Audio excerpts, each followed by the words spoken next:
Irmãos queridos, eu convido vocês para abrirem comigo a Bíblia, no Evangelho de Cristo, conforme o relato de Mateus, capítulo 19. Mateus 19.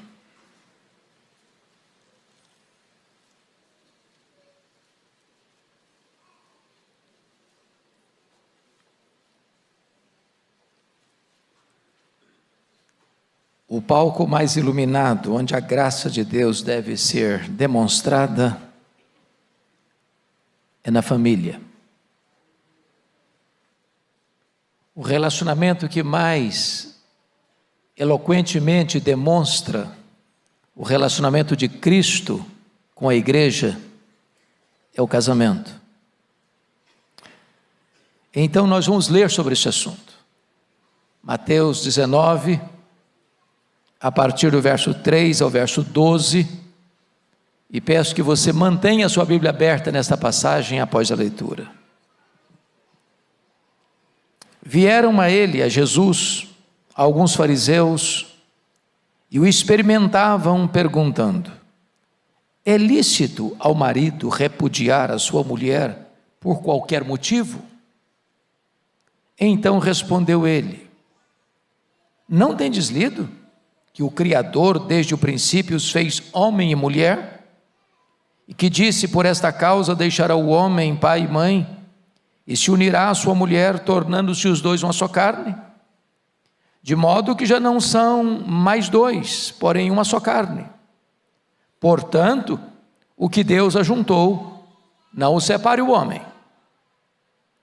Replicaram-lhe: por que mandou então Moisés dar carta de divórcio e repudiar? Respondeu-lhes Jesus: por causa da dureza do vosso coração é que Moisés vos permitiu repudiar vossa mulher. Entretanto, não foi assim desde o princípio. Eu, porém, vos digo: quem repudiar sua mulher, não sendo por causa de relações sexuais ilícitas, e casar com outra, comete adultério. E o que casar com a repudiada comete adultério. Disseram-lhe os discípulos: se essa é a condição do homem relativamente à sua mulher, não convém casar. Jesus, porém, lhes respondeu: nem todos são aptos para receber este conceito, mas apenas aqueles a quem é dado. Porque há eunucos de nascença, há outros a quem os homens fizeram tais, e há outros que a si mesmos se fizeram eunucos, por causa do reino dos céus. Quem é apto para o admitir, admita. Eu quero conversar um pouco com vocês então sobre o ensinamento de Jesus sobre casamento e divórcio. A crise conjugal e familiar é uma realidade humana desde a queda dos nossos pais. Não há casamento perfeito, porque casamento não é a união de dois iguais, é a união de dois diferentes. Há um mito que é comum no meio evangélico, e pasmem vocês, tornou-se hino e foi cantado na minha cerimônia de casamento: almas gêmeas. Não existe esse negócio. Não tem esse negócio de almas gêmeas.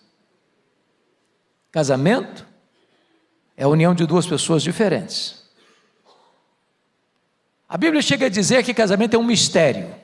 O sábio, quando estava pensando sobre o assunto, diz que 3 coisas o encantavam: o caminho da águia no céu, o caminho da cobra na rocha, na pedra, e o caminho do navio no meio do mar. Isso ele achava incrível, mas havia uma 4ª coisa que ele não entendia, era para além da compreensão dele, era o caminho de um homem com a donzela, era o casamento. Então, se você está enfrentando uma luta no casamento, fique tranquilo, você não é exceção da humanidade. Porém, as crises foram crescendo. Para vocês terem uma ideia, em 1960, uma pesquisa feita na América, nos Estados Unidos, constatou-se que 25% das pessoas que se casavam desfaziam o casamento através do divórcio. Isso em 1960. Hoje, cerca de 50% das pessoas que se casam jurando amor no altar, terminam o casamento nas barras de um tribunal, feridas e machucadas. Em 2003, portanto, há 19 anos, aqui no Brasil, numa pesquisa feita, constatou que, na terceira idade, o índice de divórcio havia crescido dentro de 10 anos, 51%. Em outras palavras, não tem fase segura no casamento. Eu conheci um fato, pastor Erival, de um casal que celebrou as bodas de ouro, uma festa de arromba. No dia seguinte, a velhinha arrumou as malas e rachou fora de casa.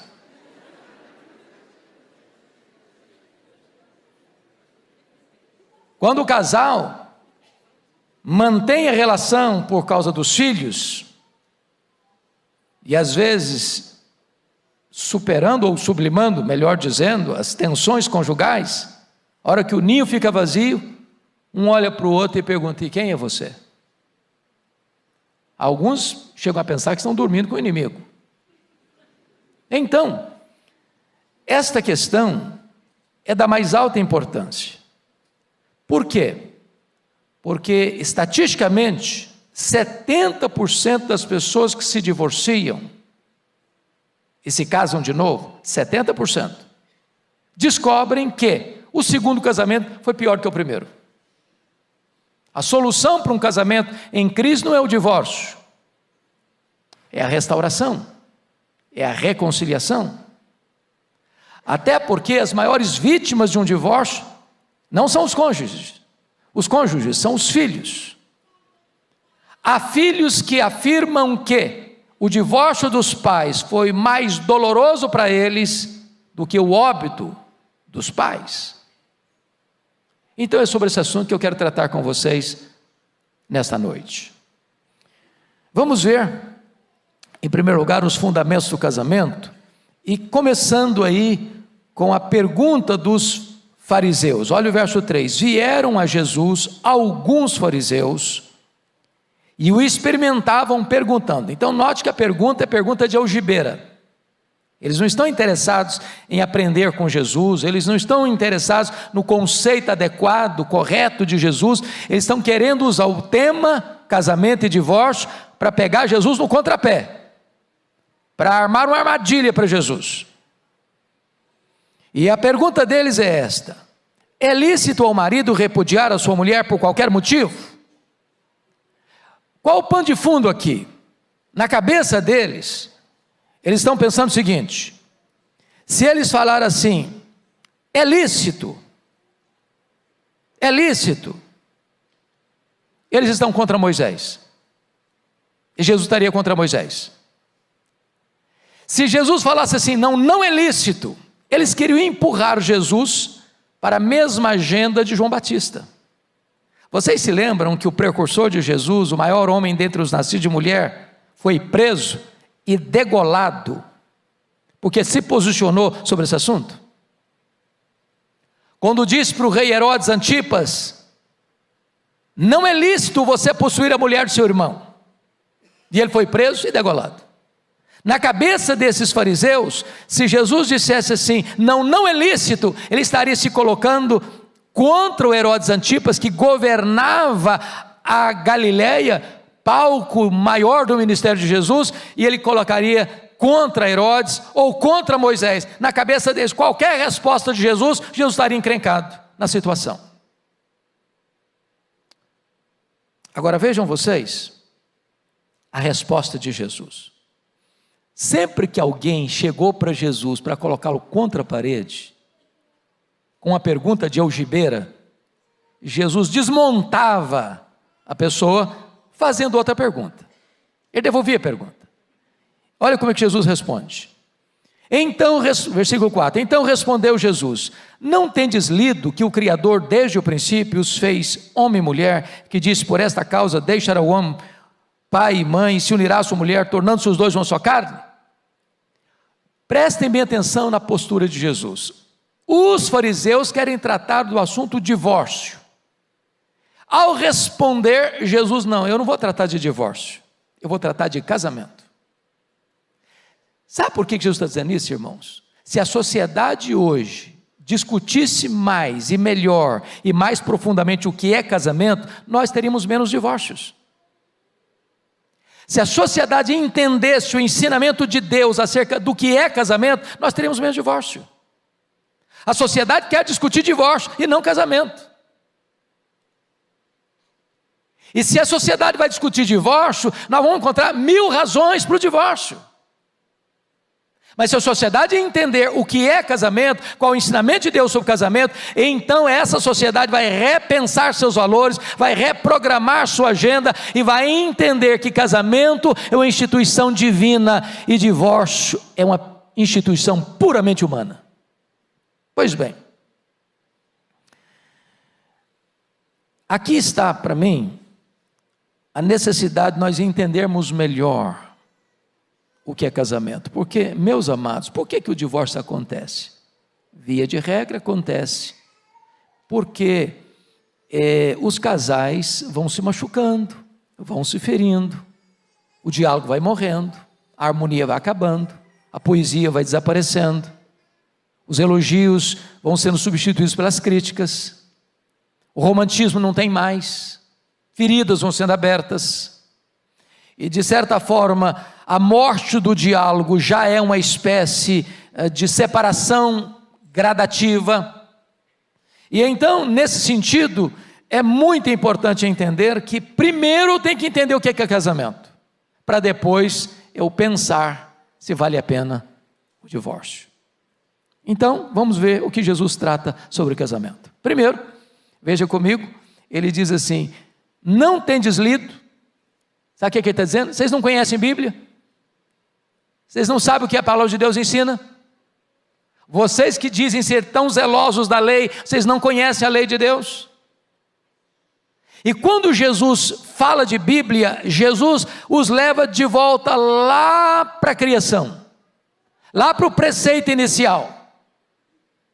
Quando Deus disse: por esta causa deixa o homem seu pai e sua mãe, se une a sua mulher, tornando-se os dois uma só carne. Então Jesus vai mostrar aqui primeiramente a natureza do casamento. O que é casamento? Primeiro, é uma relação heterossexual. Deixa o homem seu pai e sua mãe e se une à sua mulher. Então casamento, pela orientação divina, é a relação de um homem com uma mulher, não de um homem com outro homem, nem de uma mulher com uma outra mulher. Deus não fez Adão e Ivo, Deus fez Adão e Eva.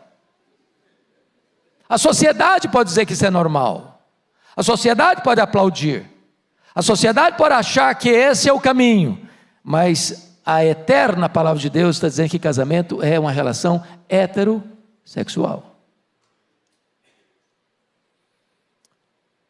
Segundo lugar, o casamento à luz das Escrituras, ele é monogâmico. Veja você o verso 5.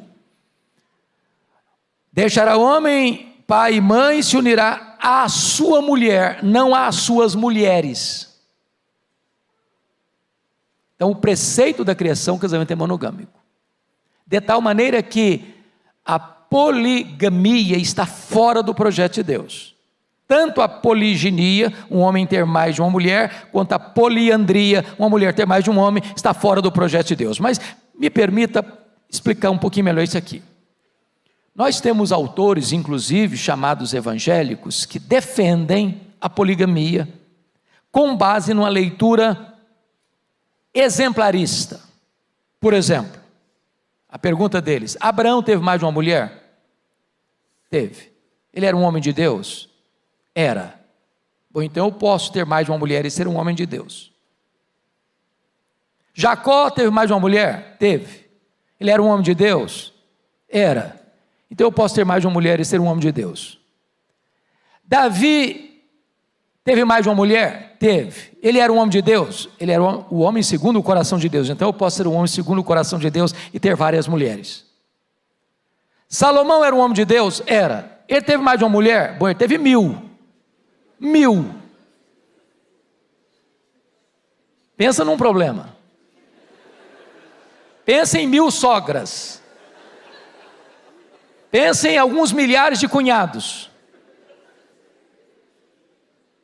Bom, se o Salomão era homem de Deus e teve 1000, eu posso também, não chego tanto, mas posso ter bastante e ainda ser homem de Deus. Leitura errada. Essa não é a leitura que nós fazemos da Bíblia. A leitura que nós fazemos da Bíblia não é a exemplarista, é a preceitual. E eu explico. Quando Deus instituiu o casamento, como é que Deus o instituiu? Casamento monogâmico. Deixa o homem, seu pai e sua mãe, se une à sua mulher, tornando-se os dois uma só carne. Mas quando a lei moral foi dada para o povo, qual era a orientação da lei moral? Está lá nos 10 mandamentos, no 10º mandamento, que diz assim: não cobiçarás a mulher do teu próximo. Vale destacar que quando Moisés escreveu a lei, ou Deus deu a lei para Moisés, a cultura ao redor de Israel era poligâmica. Mas o preceito ético da lei é monogamia. Não cobiçarás a mulher do teu próximo. E com respeito à nova aliança, qual é a instrução? Perguntaram para Jesus. E Jesus vai responder de que maneira? Vamos voltar lá na origem? Vamos voltar lá na criação? Vamos voltar lá na instituição do casamento? E Jesus ratifica a monogamia. Portanto, o casamento é monogâmico. Monogâmico. Terceiro lugar. Qual a natureza do casamento? Ele é monossomático. Veja você, tornando-se os dois uma só carne.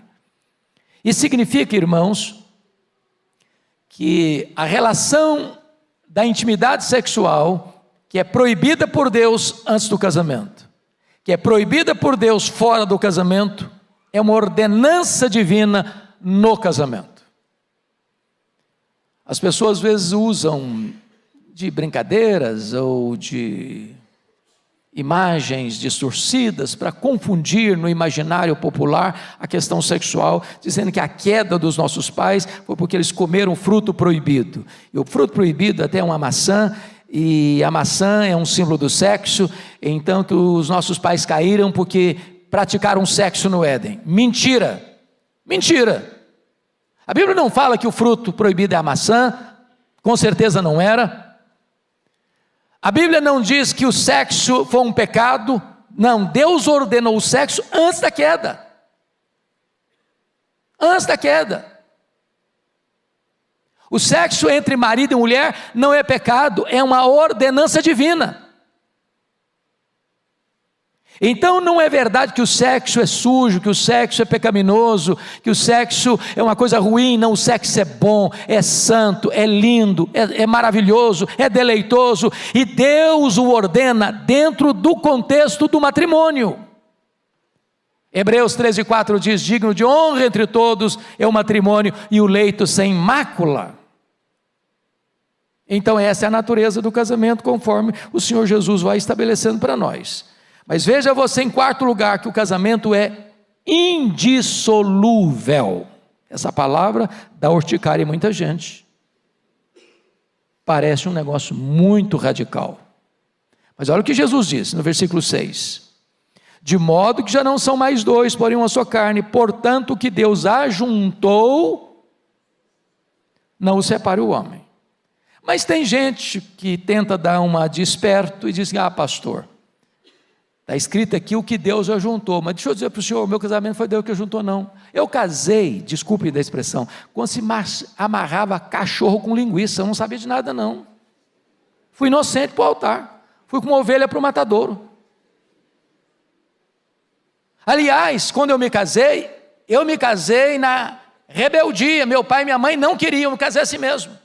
Deus não estava nesse negócio não. Eu não orei. Eu não busquei a direção de Deus, casei assim atabalhoadamente, para depois perceber a burrada que eu fiz. Então eu preciso dizer para o senhor que o meu casamento não foi Deus que fez não. Não foi Deus que juntou não. Então eu estou livre dele. Eu posso ser o que eu quiser. Só vamos entender uma coisa. Você e eu estou falando para jovens ainda aqui, pessoas que não se casaram ainda. É bom que você ore pelo seu casamento. É bom que você abra bem os olhos antes de se casar e depois feche os olhos. Que tem gente que fecha os olhos no namoro, depois que casa abre os olhos, aí dá errado. É bom que você escute e obedeça o conselho do seu pai e da sua mãe para se casar. Agora, depois que você se casa, buscando a Deus ou não, Deus ratifica a aliança. Deixa eu ilustrar isso. Josué capítulo 9, diz que os gibeonitas, que eram dos povos da terra de Canaã, que deviam ser expulsos da terra para que a terra fosse conquistada, se fingiram de um povo muito distante, vestiram roupas rotas, odres velhos, pães embolorados, e chegaram para Josué para fazer uma aliança com ele. E a Bíblia diz que Josué não consultou o Senhor, e apressada e atabalhoadamente firmou uma aliança com os gibeonitas. E diz a Bíblia que quando firmou com eles uma aliança, Josué não pôde mais romper aquela aliança depois que descobriu a verdade. Josué teve que defender aqueles que ele deveria vencê-los, triunfar sobre eles. E mais, 300 anos depois, esta aliança foi quebrada. No reinado de Saul, o juízo de Deus veio sobre toda a nação de Israel, porque uma aliança feita há 300 anos foi agora violada e quebrada, e as consequências vieram sobre a nação. Permita dizer isso: casamento não é uma instituição religiosa, é uma instituição civil. Se duas pessoas que dizem eu não creio em Deus, ou se duas pessoas disserem eu sou satanista, se duas pessoas disserem não, eu sou místico, eu sou agnóstico, se casarem, esta aliança é ratificada, e ratificada por Deus, que a instituição do casamento é divina. Portanto, o que Deus ajuntou, não o separe o homem. Sabe o que o texto está querendo dizer?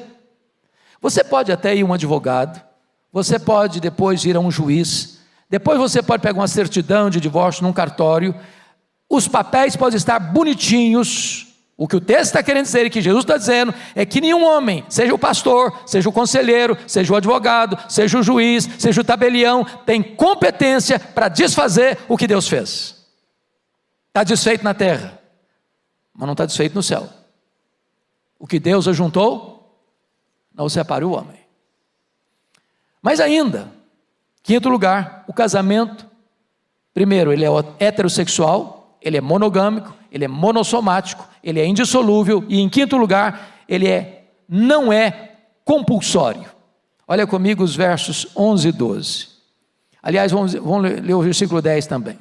Disseram-lhe os discípulos: se essa é a condição do homem relativamente à sua mulher, não convém casar. Jesus, porém, lhes respondeu: nem todos são aptos para receber este conceito, mas apenas aqueles a quem é dado. Porque há eunucos de nascença, há outros a quem os homens fizeram tais, e há outros que a si mesmos se fizeram eunucos, por causa do reino dos céus. Quem é apto para o admitir, admita. O que Jesus está dizendo? Tem pessoas que são eunucas de nascimento, elas não têm nenhuma disposição para o casamento. Há pessoas que são feitas eunucas, desculpem da expressão clara, são castradas, não são aptas para o casamento. Há outras pessoas que, por causa do reino de Deus, optam pelo celibato, por não se casarem. Talvez é o exemplo do apóstolo Paulo.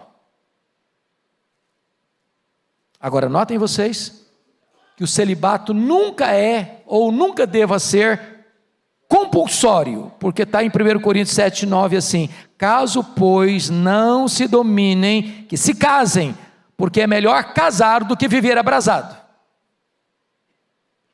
Agora, ninguém é mais espiritual ou menos espiritual porque permanece solteiro ou porque casa. Há pessoas de Deus que optam por não se casar, e há pessoas de Deus que optam por se casar. O normal é casar, a exceção é ficar no celibato, mas não é compulsório. Bom, então Jesus deu o conceito de casamento. Aí vem a segunda pergunta de algibeira, enviesada, tendenciosa dos fariseus no verso 7. Observem comigo. Replicaram-lhe os fariseus, né? Por que mandou então Moisés dar carta de divórcio e repudiar? Preste bem atenção. Olha o verbo que eles usaram. Por que Moisés mandou? Veja a resposta de Jesus, no verso 8. Respondeu-lhe Jesus: por causa da dureza do vosso coração é que Moisés vos permitiu repudiar vossa mulher. Entretanto, não foi assim desde o princípio. Vamos entender algumas coisas aqui. Existe na língua portuguesa diferença entre ordenou e permitiu. Tem diferença na língua portuguesa? É óbvio que tem. O que Jesus está dizendo para esses fariseus é o seguinte: vocês não leram direito Moisés. Vocês não entenderam Moisés. Moisés nunca mandou divorciar. Moisés permitiu. E permitiu por quê? Por causa da dureza do coração. E a pergunta é: o que é dureza de coração? Aqui que está o ponto-chave. A incapacidade de resolver tensões, a incapacidade de resolver conflitos, a incapacidade de superar diferenças, a incapacidade de perdoar um ao outro. Irmãos, por que tantos divórcios acontecem? É porque o coração está duro, porque há egoísmo, que cada um só olha o seu lado, porque não há disposição de olhar o outro ângulo, olhar na perspectiva do outro, porque não há tolerância, porque não há paciência, porque não há amor. O amor é paciente, o amor não arde ciúmes, o amor não se ufana, não se ensoberbece, o amor não se conduz inconvenientemente, o amor não se alegra com injustiça, o amor se regozija com a verdade, o amor tudo sofre, tudo crê, tudo espera, tudo suporta, o amor jamais acaba. Se os casais entendessem melhor o que é casamento, nós teríamos uma redução drástica do número de divórcios, nós teríamos famílias saudáveis, nós teríamos filhos saudáveis, nós teríamos futuras gerações saudáveis. Mas o Senhor Jesus vai mais além e diz o seguinte: entretanto, não foi assim desde o princípio. Sabe o que Jesus está querendo dizer? Deus instituiu o casamento, Deus não instituiu o divórcio. Deus permite o divórcio por causa da dureza do coração, mas não é propósito de Deus, nunca foi propósito de Deus, jamais será propósito de Deus. Aliás, Deus odeia o divórcio, diz as Escrituras. Então, Jesus vai trazer, no verso 9, uma orientação muito importante. Eu, porém, vos digo: quem repudiar sua mulher, não sendo por causa de relações sexuais ilícitas, e casar com outra, comete adultério. E o que casar com a repudiada, comete adultério. Veja que a pergunta deles no verso 3 é se é lícito ao marido repudiar a sua mulher por qualquer motivo. Está aqui a mesma pergunta da serpente com a Eva. É assim que Deus disse: não comereis de toda a árvore do jardim? É lícito repudiar a mulher por qualquer motivo? Abriu o leque demais. Por que estão fazendo essa pergunta? Porque havia duas escolas rabínicas naquela época: a escola do rabino Shammai e a escola do rabino Hillel. O rabino Shammai era um rabino conservador, tradicional, que diz o seguinte: não pode divorciar por qualquer motivo, tem que ser por questões de relações sexuais ilícitas. Aí o Hillel, que era um teólogo, um rabino liberal, progressista, não, o marido pode divorciar da mulher por qualquer motivo. Se ela falou mais alto com ele, ele não gostou; se ela queimou a refeição do almoço e ele não gostou; se ela tomou atitude diante dos amigos que ele não agradou, ele divorcia, pode divorciar. O que eles estão perguntando a Jesus é em que escola o senhor joga? Qual é o seu líder, o seu guru espiritual? É o Hillel ou é o Shammai? Que escola o senhor defende? E Jesus está mostrando aqui que aquilo que eles queriam que fosse aberto, Jesus funila o seguinte, no versículo 9: eu, porém, vos digo, qualquer que repudiar sua mulher, não sendo por relações sexuais ilícitas, e casar com outra, comete adultério. Vamos entender isso aqui, meus amados irmãos, que Jesus está limitando, trazendo uma cláusula exceptiva, uma cláusula de exceção para um divórcio: a infidelidade conjugal. Agora entendamos uma coisa, tem muita gente que diz assim: bom, se houve infidelidade conjugal, então o casamento tem que acabar. Não tem que acabar. Mesmo quando haja um acidente de percurso, mesmo quando alguém comete um deslize grave, o perdão é melhor do que o divórcio. Vou lhe dizer uma coisa: o cristianismo é a religião do perdão. Nenhum de nós aqui pode dizer: eu vou para o céu e nem precisei ser perdoado, que era um cara tão bom, tão legal, tão puro, tão santo, tão piedoso, tão correto, que Deus precisou me levar para o céu pelos meus méritos, eu não precisei nem ser perdoado. Todos nós fomos perdoados. Eu não sei a realidade de cada um aqui, mas eu quero dizer para você: não importa o acidente de percurso que aconteceu no seu casamento, eu vou lhe dizer que o perdão é melhor do que o divórcio. O Deus que nos perdoou e nos perdoa é o mesmo Deus que nos capacita a perdoar e a recomeçar e a restaurar os relacionamentos quebrados. O divórcio é permitido. O divórcio, por qualquer motivo, não é válido. E o perdão é melhor que o divórcio. Sabe por quê? Porque outrora você e eu tínhamos um coração de pedra, mas o Senhor Deus tirou o nosso coração de pedra e nos deu um coração de carne. E um coração de pedra é um coração que não perdoa, coração duro. Mas o coração de carne, de uma pessoa regenerada, é um coração que perdoa, como Deus em Cristo nos perdoou.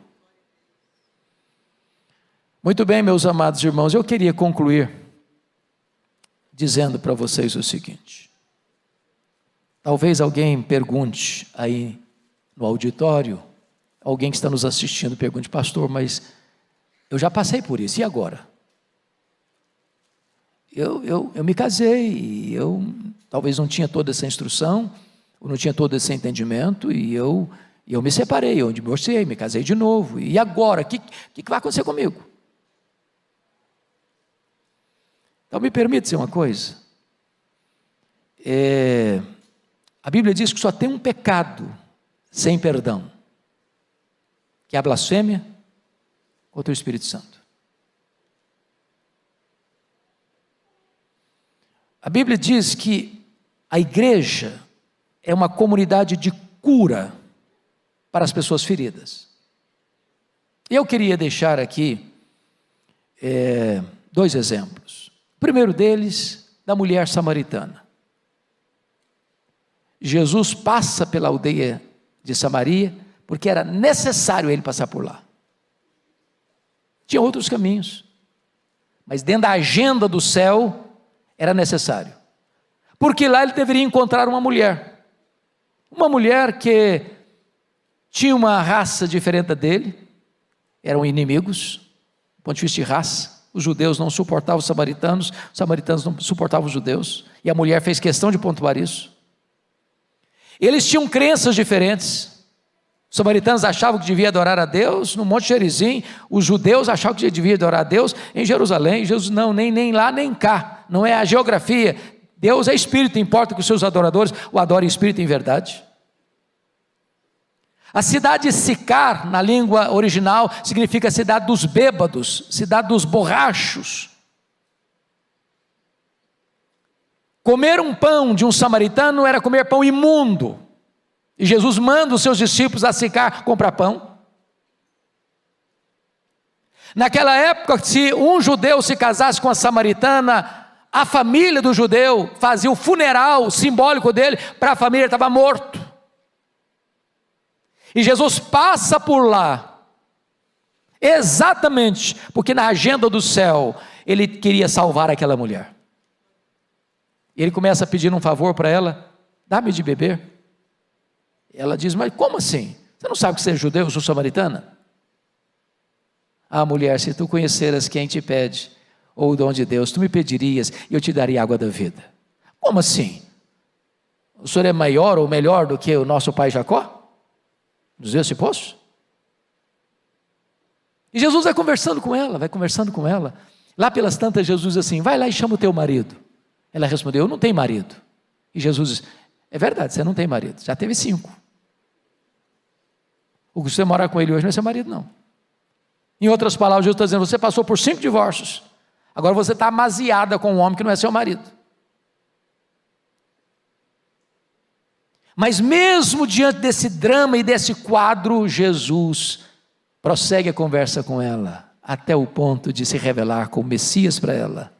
E essa mulher abandona o seu cântaro, vai à sua cidade, se torna uma missionária. Naquela cidade, aquela cidade é alcançada, não apenas pelo testemunho dessa mulher, mas porque eles ouviram a Jesus. Eu quero dizer para você que não importa o quadro tão triste que você já viveu até hoje, a igreja é o hospital para os feridos, a igreja é o lugar onde os feridos são abrigados, e a igreja é um lugar dos recomeços e da restauração, porque Deus apaga o seu passado e começa a construir uma nova história com você daqui para frente. Deixa eu lhe dar o segundo exemplo. João capítulo 8. Parece-me que o pastor pregou sobre este assunto hoje. Esses mesmos fariseus e escribas pegaram uma mulher em flagrante de adultério, e eles não eram honestos, porque a Bíblia diz que o apedrejamento, no caso de adultério, não era só a mulher, era o homem que adulterava com a mulher, mas eles só pegaram a mulher, tendenciosos. Empurraram a mulher aos pés de Jesus. A lei diz que tais pessoas sejam apedrejadas, e tu que dizes? Mas eles, mais uma vez, não estavam interessados nem na lei, nem no ensino de Jesus, nem na mulher. Eles estavam querendo pegar Jesus no contrapé, para acusar Jesus. E Jesus não respondeu nada. Jesus abaixou, começou a escrever no pó do assoalho do templo, do pátio do templo, e eles aguardando a resposta de Jesus. Então Jesus se levanta e diz: quem tiver sem pecado, atire a primeira pedra. Eu não sei o que Jesus escreveu naquele chão, a Bíblia não diz, mas quem sabe, em letras garrafais, com a ponta do dedo, Jesus estivesse escrevendo os pecados daqueles homens. E diz a Bíblia que a partir do mais velho, eles foram se dispersando. Quanto mais velho o cara é, mais ele peca, mais pecado ele tem. É um acúmulo de pecado. E eles foram se afastando, um por um. E Jesus então pergunta para a mulher: mulher, onde são os teus acusadores? Eles não te condenaram? Eu também não te condeno. Vai, não peques mais. Jesus não passou pano no pecado. Jesus não fez vistas grossas ao pecado. Jesus não mandou apedrejar aquela mulher. Jesus perdoou aquela mulher. E Jesus abriu uma porta para ela de esperança, para uma nova vida dali para frente. O que eu estou querendo dizer é que o divórcio não é o pecado imperdoável. A igreja deve repudiar o divórcio e acolher com graça e misericórdia os divorciados. Precisamos agir preventivamente, precisamos agir terapeuticamente, precisamos agir restauradoramente. A igreja é um lugar de vida, de perdão, de graça e de recomeço. Que Deus nos ajude. Amém.